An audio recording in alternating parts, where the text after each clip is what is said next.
تھی اور حضور کے ساتھ جو انہیں انس تھا، یہ اس سے ظاہر ہوتا ہے قال صاحب حاذ البیت کہ اس گھر والی ہستی نے یوں ارشاد فرمایا۔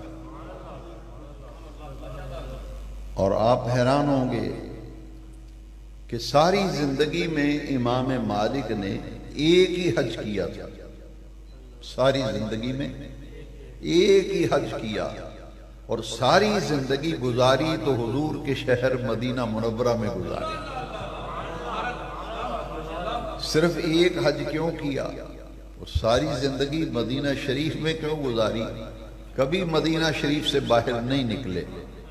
کیوں؟ اس لیے کہ اگر مجھے موت آ گئی تو میں تو یہ آرزو رکھتا ہوں کہ شہر آئے تو شہر محبت دیار رسول میں اور دیار حبیب میں مجھے موت آئے، دیار حبیب میں، دیار رسول میں، مدینہ طیبہ میں مجھے موت آئے۔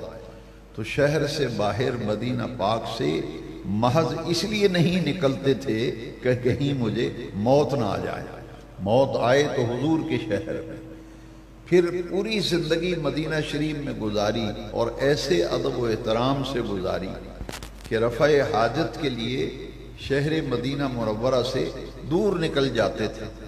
اور ادب و احترام کا یہ عالم تھا کہ زندگی بھر مدینہ شریف میں چلے مگر جوتا کبھی نہیں پہنا، ننگے پاؤں چلتے تھے اور گلیوں میں درمیان میں نہیں چلتے تھے، دیواروں کے ساتھ ساتھ چلتے تھے اور چومتے تھے مدینہ شریف کی دیواروں کو۔ یہ دیوانہ وار ان کا معمول پوری زندگی رہا، دیواروں کو چومتے تھے، ہاتھ لگا کے مس کرتے تھے، کناروں پہ چلتے تھے، گلی کے کناروں پہ۔ کسی نے پوچھا کہ ایسا کیوں کرتے ہیں؟ فرماتے ہیں اس لیے میں ان دیواروں کو چومتا ہوں کہ آقا کریم کا کہیں دست اقدس ان دیواروں پہ نہ لگا ہو، اگر وہ نہیں تو کم از کم حضور کی نگاہ مبارک تو اس دیوار پہ پڑی ہوگی، حضور کی نگاہ مبارک اس دیوار پر پڑی ہوگی، اس لیے میں اسے چومتا ہوں۔ اب پھر جو ہے چلتے کیوں ہیں دیواروں کے ساتھ؟ فرمایا اس لیے کہ دل میں یہ گمان آتا ہے کہ حضور گلی میں یہاں چلتے ہوں گے تو میرا پاؤں جو ہے اس جگہ پہ نہ آئے جہاں سے حضور گزرے ہو، اس لیے بالکل دیواروں کے ساتھ ساتھ وہ بھی پنجوں کے بل چلتے تھے، پورا قدم بھی نہیں رکھتے تھے۔